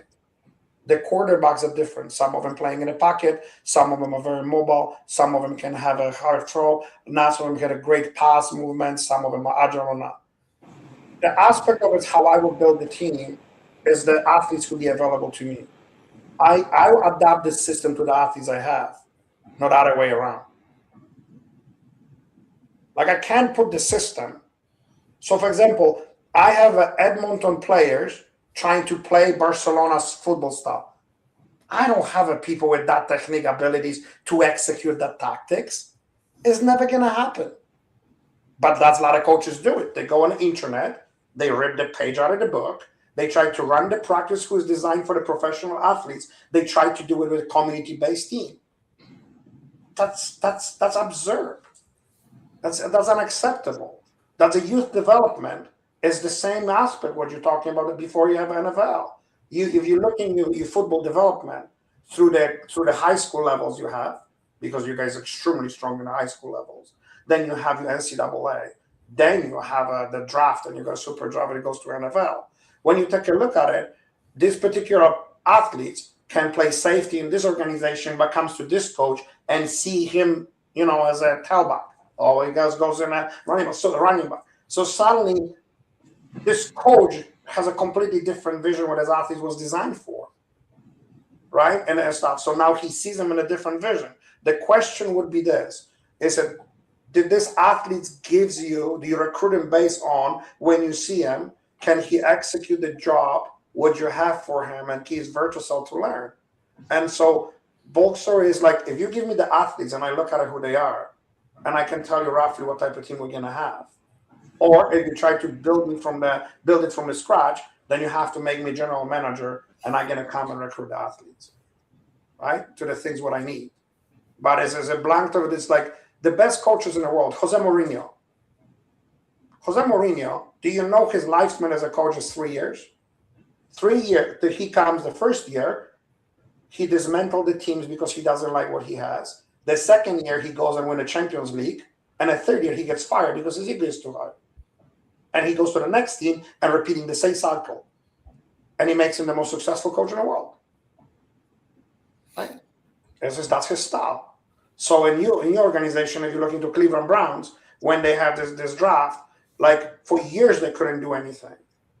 And a part of it is sometimes the one things can change the organization. We're talking about organization. We're talking about the generational player, who that player would be, and would build his entire infrastructure around that athlete, right? So then you got to take a look at it. You say, well, if we're building around this quarterback or this safety or this, whatever you have, the receiver, then you're gonna have to build your structure around it, right? So it's not as easy in 2+2. The metrics will allows you to give you probabilities, but they won't win on its own. There's too many factors involved, right? Gentlemen, anything more before we let Tomaz enjoy the rest of his morning? I mean, I thought he was thorough. No, seriously, he was thorough. Thank you kindly. Really appreciate it. And anytime you need help with your son, we can test them virtually, man. I will be more than happy to do it. I would love for you to do that. I would do that. I would love for you to do that, man.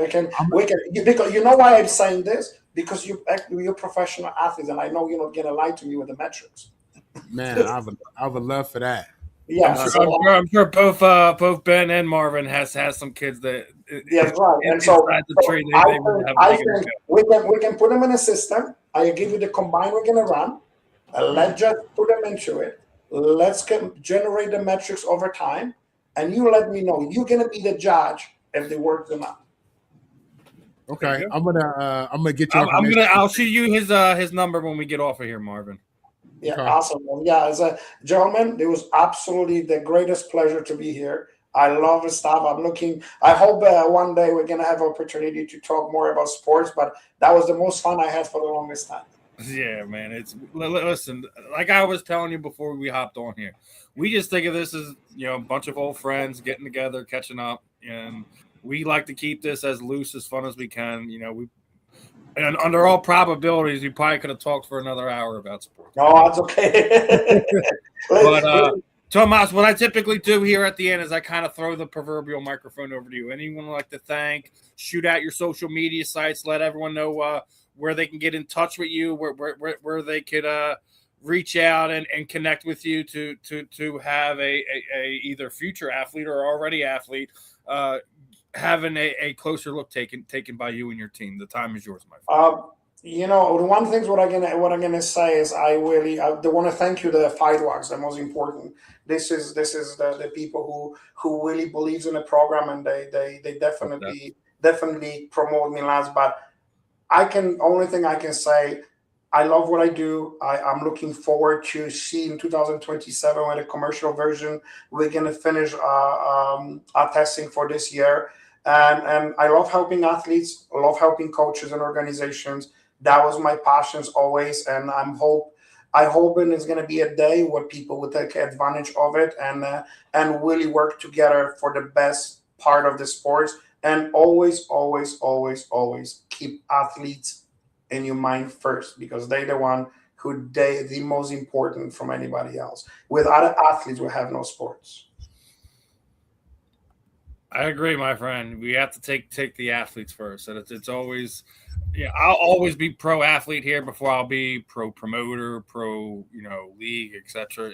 The athletes, you guys never get the attention, enough of the love that some of you deserves, and even cases with Ben and Marvin, I still think people don't give them the respect they deserve for the time they put in the sport. They may not been the biggest names on their teams, but I just think the little things that matter, the little notorieties here and there matters. So Tomaz, appreciate your time. I'll definitely shoot both them your information and you there. So, Tomaz, you're going to hear from me, man. I'm serious. I'm serious, man. I'll be honored if I can help both of you and we can run the pilot projects together. Yeah. I'll be honored to do it. I will put my best foot, and I think will be incredible journey and something what will really help you to understand what I do. It's nothing better when you actually understand what I do versus just in a conversation, right? All right, just to give you a heads up, my son wants to be a tight end, so I'm trying to make the next. I'm trying to build the next Ben Troupe. You know what I'm saying? I need me an All-American like Ben. You know what I'm saying? He'll be way better than me. Yeah, listen, he got that bloodline, man. If he gonna be a fullback / offensive lineman in the form of a tight end. That boy. Fullback is dead. They didn't kill the fullback. Man. This kid, I wouldn't like to grow up under his pressure, man. This is lots to live up to, man. Yeah, he's got 3 different generations of Powells in front of him. I know. He's got a mountain to climb. Yeah, that's huge, man. Well, gentlemen, it was absolutely the pleasure. I'm looking forward to hear from you guys. Let's get together anytime, and it was a pleasure to be with you guys. Right on. Pleasure having you on, Tomaz. I'll shoot when we get off of here. I'll shoot you everyone's information so you. Thank you, guys. Really appreciate it. All the best, and have a wonderful day. You too, my friend. Take care. All right, everyone. That was Tomaz Janas. I think he's gonna have something to offer a lot of sports. It's gonna be definitely fun seeing when he gets out of that, I guess, pilot stage, and he kind of really launches this thing. How it'll help teams, it'll help athletes. I thought it was a great time to have him on talk. BS have some fun on here and learn a little bit. Like I said, I definitely look forward to hearing the feedback from you two about his programs with the younger athletes as you guys go along with. That's where the money will come in. I mean, professional athletics is the highest of the high, especially when you're trying to implement stuff. But players, yes, I do agree with Tomaz. Most kids ain't gonna get what Marvin's son is getting because this ain't opinion I'm giving you, son. You know what I'm saying? Coming from your grandfather, but the quicker. Listen, man, it's like my bishop said at church. He said, you want to handle problems at the most minute level. You want to handle them at the smallest level. Because by the time they get big, especially with a young man, the quicker you tell them, look, you want the truth or you want opinion. This is what the data says. This is what the metrics say. And guess what? Just imagine if every time, Marvin's son come in and I got a graph saying, look, remember I told you wasn't moving, running as fast? Look. You know what I'm saying? Like everybody wants to be that kid that you see them get up, you see the treadmill going like 20 some miles an hour and they'll get on the real fast. You can't do that before what 6-7 seconds. You can't, but at the same time, if I'm saying, hey, this is what the metrics say to be a good tight end. This is what the metrics say to be a great tight end. This is what the metrics say to be a Hall of Fame tight end. But I need something to push myself. I need something to look at. And I'm not talking about YouTube videos because all these receivers that's doing these Michael Jackson Thriller releases, you don't see them on Saturday and Sunday, do you? You notice that the best receivers don't make videos? Jamar Chase and Justin Jefferson, the monster, because they go, bruh, I need somebody in front of me. Put them in front of me. So I do like metrics and I do like data. Because it ain't gonna lie. You might not like what it says, but that's you. So yeah, man. I always look at it as I'd rather go at the high school youth level. I got a plethora. I got so many people that I can because Pat Mahomes might say no. He might say yeah, but you know what I'm saying? Like that's one dude. I'd rather have, yeah, man, I got a camp. My son went to the Manning Passing Academy. And if you want your son to go to the Manning Passing Academy, it is not cheap. My son went twice. Here's the thing. My son out there with like 1,500. There's a bunch of freaking quarterbacks out there. I asked my son one question. How they going to remember you? And he couldn't. See, how they going to remember you?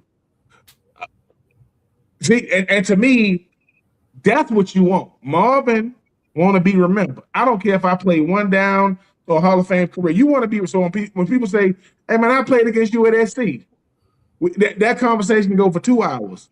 Why? Because you want to be remembered. And everybody ain't going to be no Hall of Fame, but that's the rarest of the rare in sport. But do I want to be remembered for something I did? Hell yeah. I mean, it don't got to be, you notice me on the street, but you know what I'm saying? So I'm just saying, so that's you want to know why players really play? I want to be remembered by the players I went up against, and I want to be remembered by a couple of people. I want to be remembered by a weirdo that saw me in Walgreens and saw me pull out my ID and said, that's you for real? Yeah, you did. Because that's enough. You ain't going to. Now, when I say weirdo, I mean weirdos that I can agree with. Not real weirdos. Not the one. Go on, man. Go on with that craziness. But, yeah, man, I like people like TJ. But TJ need to know. Just because you on the staff don't mean you get to speak in the meetings. It's a bunch of people on the staff, but if they do the team meeting or the staff meeting, and you the guy, if you this guy, hey man, what's your name? Yeah, like the Moneyball guy. Everybody don't want the Moneyball guys. You think you want that, and while I got to listen, everybody got something to say about Nolan Smith, man. I didn't know cars could go that fast. Leave that man alone. He'll be fine. I was wondering if you were going to touch on that because it already came out. Oh, my God. It already all over social media. Obviously, the Eagles' streak of not having any arrested players on the roster is over. As our good friend Nolan Smith made a dumb decision last night. I mean, look. Me and you've already talked about it. Go talk to Fletch. Go to Echo Raceway, man. What are you doing? 100 135, boy, he was zooming. He was. Let me say this, man, and Marvin can speak to this. There is a difference with being 25 and having money in your pocket and being 25. And for everybody to say, well, he needs to know he is still. I'm not making excuses. Let me say this. I'm not making excuses for him. But Marv, Steve, you in a car, you jump in that thing. That thing say 220 on the dash. Yeah. It got 220 on that. Yeah. When you first driving, you go, and one day you gonna hit it just to see, right? Once again, yes, it I'm can. just saying, man, I'm not condoning what he did, but you would have think this boy just killed somebody. The way social media be reacting, oh, no, this is not going to be the downfall of the waiting Eagles for them people. to bring up JC, man, because you know what's going to happen. Oh, the boys down in Georgia, man, they're always speeding. Man, it's not. I will say this. Back when the Camaros first came out, you know, the style they got now, you know, when the Transformers first came out, and I was like, oh man, that's nice. You know what I'm saying? I've always been a Transformers fan, so you know, I said I got to get one of them. And you know, I'm gonna go ahead and say it. You know, I was being a clown. I had the 2SS Camaro. I had the stick. I had the one. I had it. Okay, but I said, no, I know me. So I said, all right. I took it back. And I got the 2SS, but I got the automatic because I know, and that if I get that manual, I'm gonna be running around like crazy. Well, exactly. So like most people, right? I want to know. You know what I'm saying? I can't do it in the city, well, you know, in Tampa where I'm living. But I mean, I'm at my parents' crib. They got this straightaway. You know what I'm saying? It's like this little blinking light. And I said, man, I ain't finna have this car. And I know, boy, I hit it. Boy, I got to about 100 and you can't even feel it. I got up to about I was at like 128, 129, and it felt like the car was coming off the ground. I just took my foot off the gas. Listen, and that's the fastest car I've ever been in driving. I got up about 129. I'm not saying try it, but try it. I'm not saying try it, but if you can, if you can, you know what I'm saying? Like, listen, Nolan, I met Nolan Smith when he came out. When that Joker came out to go to Georgia, because he went to he was down there at in Bradenton at IMG. He was like number 1, number 2 overall recruit or whatever. That boy was going 135. I'm gonna tell people this. He could have been going faster than that. The police had to, the police like, boy, if you don't, you know, and the only reason why the police called him because they got radios. It ain't because they got that chip. They got radios. I mean, he about to be up to y'all about 45 seconds. This boy moving. So I'm not condoning it, but come on, man. He's a young boy driving fast, man. Hopefully he'll learn. That's just young. So this is the first time I'm hearing of it. But, you know, to Ben's point, this ain't murder. You know what I'm saying? With that said, listen, all over the country every night, you know, you got people, you know, doing their thing on these dirt roads, testing out their Mustangs, their engines. I don't condone it. I think it's wild and crazy, but this is what it is when you're young. To Ben's point, this is what it is when you're young with a pocket full of money, a whole lot of confidence. You know, you feel when you're that young, you feel invincible. You feel like, you know, you feel like death. Nah, what's that? You know what I'm saying? You know. So like, I get all that, Vince. I get all that. You know what I mean? I didn't been there in my time as a young man. I know what that is, but he'll grow out of that. You know, he'll grow out of that. Listen, I'm not. This ain't a character issue. Nolan one of the best teammates. Yeah, I mean, why do we do that though, right? Like, I mean, not saying, okay, Marv, if you had a Lambo, if you had a Ferrari, right? If you had one, right, you're gonna hit it sometimes, right? You ain't gonna hit it all the time. Listen. You drop off the kid, you drop off the wife. Oh, sweetie, I left something. I got to go get something. All right, come right back. All right, and she get out, go in the house. You know what I'm saying? Like, we ain't going. That's like saying, man, come on, man. Like, you got a real nice boat, and my boat just happened to be the nicer one out there. I ain't gonna show it off. I ain't gonna. Come on, people be acting. Look, if you've never been in these situations, just say that. But if you had a chance to do it, you're gonna do it, and you ain't gonna do it all. The thing about Nolan, he got caught. You don't think other players in the NFL done went that fast? They ain't got caught, especially out there in Arizona, the Autobahn. What? You know they out there hitting it. So Nolan, Georgia got too many cops, brother. Come on now, you know it. You from the state. Stop playing. But those people trying to crucify this boy, stop it, man. Stop looking for. Listen, these are a bunch of Giants, Commanders, and Dallas Cowboy fans. They pissed. They still gonna beat y'all. You think they're gonna still beat y'all? Stop it. Yeah. I think it is what it is. You know, this is par for the course. You know, I mean, Henry Ruggs is the ultimate, telltale sign of what not to do.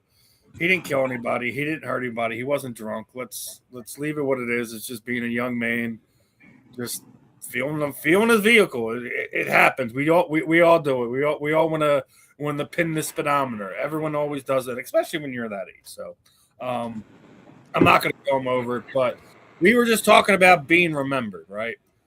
This past weekend was the Netflix premiere of the MVP Promotions MMA event, and they delivered.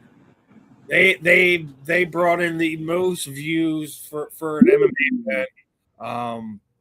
It peaked at 17 million. It was about a little bit over 11 throughout the show itself.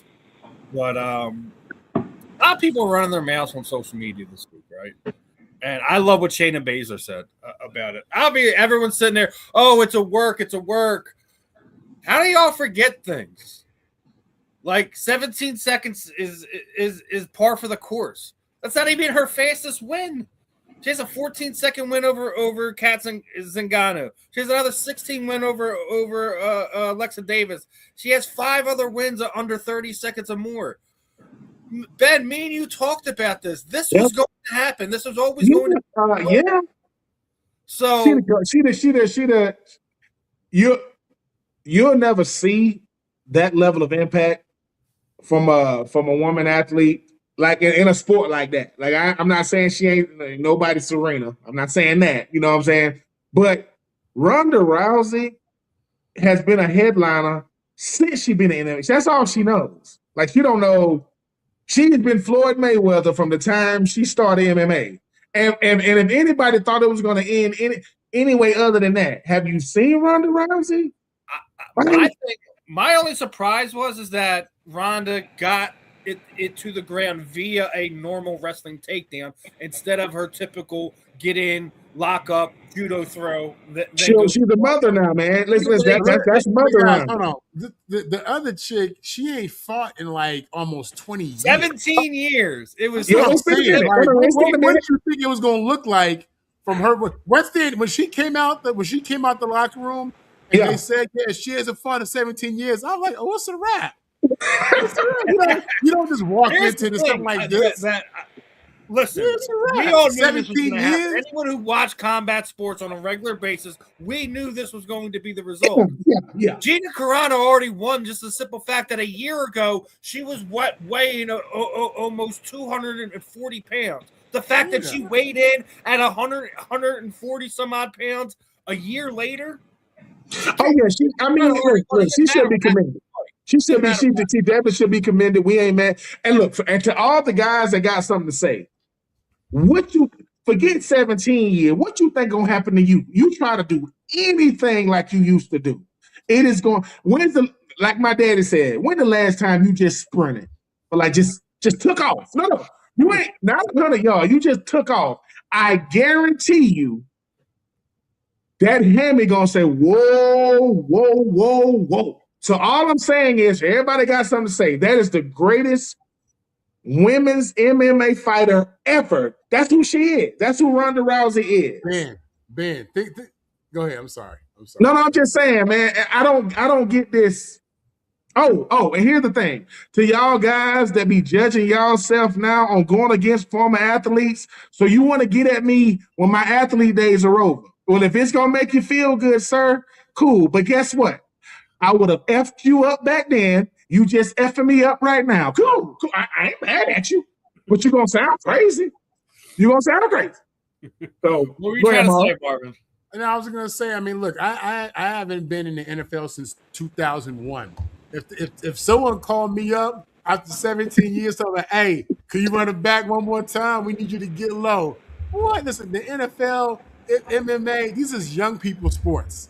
These is Facts. young people sports. Okay, you better respect that. You Ain't can't no, go out no, no, there. no, no, no, no. This what you really gonna say. What that check looking like, bro? And is the check guaranteed? And here's the thing: is the check good? Is the guaranteed? How many plays? Marv, we need an ISO. All right, who am I ISOing against?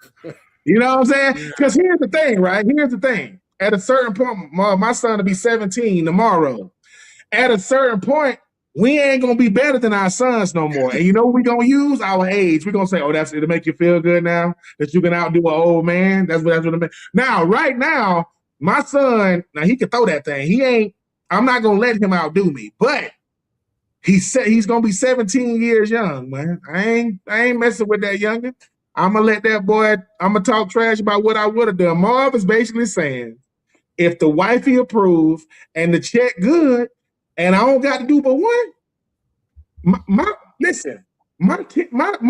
regular shoes on the sideline. No, I'm gonna do the one play. I'm putting the hat on. What you mean? I'm not. It's football is the ultimate young man's game.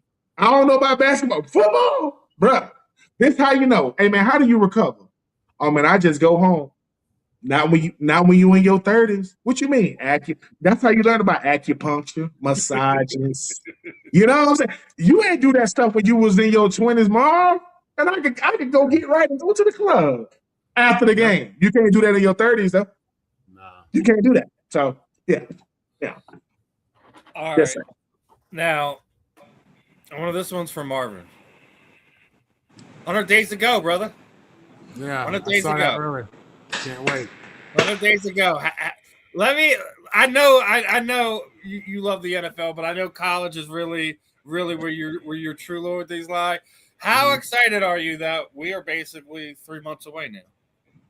Man, listen, I'm really excited. For me, as a SC fan, SC alum, we hired Lincoln Riley 4.5 years ago, and in the first 4 seasons, no playoffs, nothing like that. We won a Heisman, we got a number 1 pick, and that kind of stuff matters at USC. Those metrics matter, those trophies matter. But at the end of the day, if you ain't in the playoffs, if you ain't competing for the title, what are you doing? This is after we've given him $100 million. And we spending about 30, 40 million on our roster now. So yeah, I'm excited about what what we're going to put out there. We got some big games this year. Ohio State's coming to the Coliseum. We're going to Indiana. Oregon's coming to the Coliseum. And, we got expectations, man. So trust me, I saw that 100-day thing earlier this morning, and I can't wait. I mean, I just can't tell you how excited I am because for USC, we got a squad coming back. We do. We're returning. Yeah, they looking nice over there. That's what listen, I got expectations. I got major expectations this year. Lincoln Riley has to win a playoff game. And I don't mean against JMU and Tulane. I don't mean against them. You got to beat a major school this season. And nothing against y'all smaller schools. Listen, the Gators, the Canes, I like Longhorns. We got to beat one of them for me to look at this dude and be like, okay, you finally get it. So okay. No. This is what Marv is really saying. We can rep the Jets and the Titans, and that's cool. That's cool. When it comes to your college team, that's where the trash talk. If Marv saw a dude walking down the street wearing UCLA stuff, he gonna pull over. Yo, where you at, bro? You know where you at? You right there. For real. And listen, NFL, I get it. College, you can't turn it off, bro. From these players and these coaches. When Lincoln Riley left Norman, Oklahoma, and went to freaking Southern California, I say, what? Really? And I'm like you, Marv. Hey, Lincoln, boy, they gave you too much, boy. They gave you 80 acres. They gave you 100 mules. They gave you everything. Everything. And they bought both of your houses in Norman. They gave you an extra meal to buy both of your cribs in Norman. Don't your wife and kids got 24-hour access to the private jet? I'm not saying I know your contract. I'm just saying I know a little bit about it. Well, I want that return on investment. And Caleb Williams can't save you. Lemon and Malachi, they can't save you. You got to, yeah. They want that Reggie Bush, Lindell White, Matt Leinart era back. And if that happens, cancel Christmas. If that happens, if that happens, because I watch the boys on TV. College. I got one for Ben. Ben likes to do this. Somebody gonna have to get up for the seat, right? Well, how about this one? You pick who gets left without a seat, Ben. 7 running backs gets left behind. You got Saquon, Jahmyr Gibbs, Taylor. To me, I'll tell you that. I think this you know what? Let's see. Oh man, that's easy. Sorry, man. I mean, you got to show me a little more. I know he only been in there 1 year, but Genty got to show me a little more. I mean, because everybody else, 2,000-yard rusher, 2,000-yard rusher. Jahmyr Gibbs about to get, you know what I'm saying, the front row seat for first team All-Pro right there with Bijan Robinson, Jonathan Taylor. I mean, one of the best backs. A-Chain just got paid. That man got cheese, if you didn't see. So Ashton Genty, love the silver and black, play for the silver and black. You got to show it to me, youngin. But the best on that list, man, I mean, Bijan probably the most talented on that list for what he can do, but I ain't never seen nothing like Derrick Henry. I mean, the fact that he coming for that, he ain't gonna get that rushing title, but I think he coming for Frank Gore. I think he want to be third all time in rushing. He ain't gonna get. I think he's gonna get. Frank. He ain't gonna get Emmett. He's gonna get Frank. But no, man. I mean, look, but all those boys are very, very, very, very good. But I'm gonna tell you who you gonna have to add on to Jeremiah Love. That boy, they can play, boy. We'll find out. We're gonna see if he can run in Arizona, man. I don't think he can run in Arizona. Can they run with him? I don't think he got enough around him, man. I agree. Josh Sweats put his hand up. Was like, I'm good. I don't want no part of this. Get me out of here. Jacoby Brissett. Has he signed yet? Did he resign his deal? Well, he ain't coming to. I mean, he want more money. And Carson Beck is the freaking who? Who? That's your backup. Carson Beck was their quarterback they drafted in the first round this year. No, he got him in the third. All right, they got Jeremiah Love in the first. They drafted in the draft. Yeah. You know, Carson Beck is your backup. Jacoby Brissett. Nothing screams. We don't care. All right, you think that's funny? I got one really to make you laugh. Remember how we were talking last week, right? We talking about LeBron, right? Yeah. So somebody made a stupid comment this week because obviously we know Wembanyama has been having an amazing playoff run so far. He's 22 years old. And this TV analyst basically said that he's already better than LeBron's entire career. Lady, please stop. You know, we don't listen. I'm not gonna do this every fan, but the fact that you're telling me a 22-year-old who's only been in the league at less than a handful of years is already better than 20+ year LeBron James. Stop playing with me. I'm gonna go right to the source on this one, Marvin, man. Can you straighten this lady out? Because Wembanyama is an amazing talent. He's going to be the best center in basketball within the next 5 years. He is not even in the same universe as what LeBron James is. Yeah, I could take this a lot of different ways. Who I don't know who that person was who said that. The lady, the female, Anna who. Casper Priani Casper Priani, that's it. Yeah, I've never heard of her. And when you make comments like this, you're going to be further and further down the totem pole. That's just ridiculous. LeBron James is in the conversation of, is he the greatest ever? That's the conversation he's in, okay? Whether you think he is or he isn't is irrelevant. But there are many people who believe that it's a real conversation based upon the numbers, the records, the championships, the longevity, and you could put up a credible argument for LeBron being the best, even if you don't believe that. So for her to come out there and say something like that, this is how you lose credibility fast. This is how you hurt, a lot of up and coming, journalists and females who trying to, gain respect. That's stupid. That's just dumb. That's the all-time leading scorer. That's been there for 30 years. I'm gonna say this and I'm gonna go because I gotta go see this doctor of mine. Wemby won defensive player of the year, right? They got this thing in the NBA called All NBA teams, right? They got first team, they got second team, they got third team. Wemby didn't make none of them. He didn't make first. He didn't make second. You know who's on second team All NBA? That would be this dude named LeBron. You mean to tell me LeBron made second team All NBA in this year? I've been in the league long as boy been alive. Stop playing. LeBron James, to me, we talk about him like he ain't 41. We talk about him like he ain't just made it to the second round in the playoffs, right? But here's the thing, right? I would ask Wemby, hey Wemby, yeah. If LeBron opts out, would you want him to come to the Spurs? Hell yeah. What?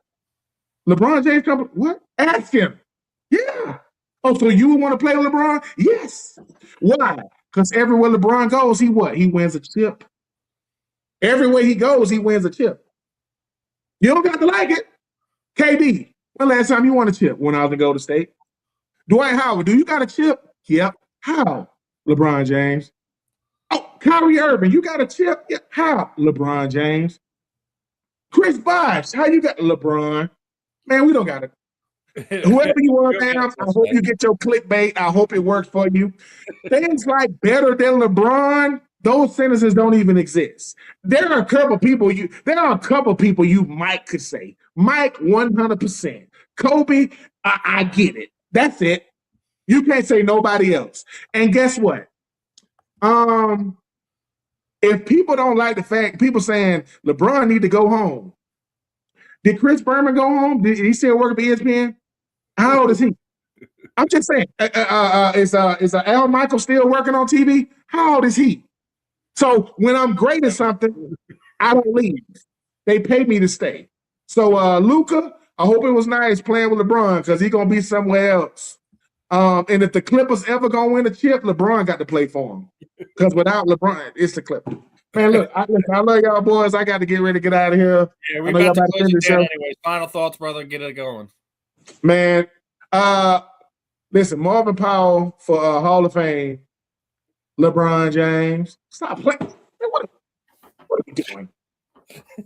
I thought I was only going to get Marvin riled up. We got Ben riled up too. The LeBron James slander. LeBron James slander to me is like Jalen Hurts slander to you. Yeah. I think Jalen's got enough Hall of Fame quarterbacks defending him at this point in time. You don't need to hear nothing from me. Who was the latest one? Was it Troy Aikman coming out defending him now? Like, come on. Cause they know he probably gonna win another one. But final thoughts, Marvin. Yeah, listen, you said it, 100 days till college football. I'm counting them down. In the meantime, y'all can catch me on social media, Marvin Powell III, Marvin on the mic. I'm writing articles every single day for Roundtable Sports. And you can catch me on, you can just Google me for my Yahoo articles that I'm writing and catch me on with USCJ as well. All right, gentlemen, another one in the books. I'm Steve. That's Marvin. That's Ben. This is another episode of The Fan in the End. We will catch you guys next week, my friends. Peace on out.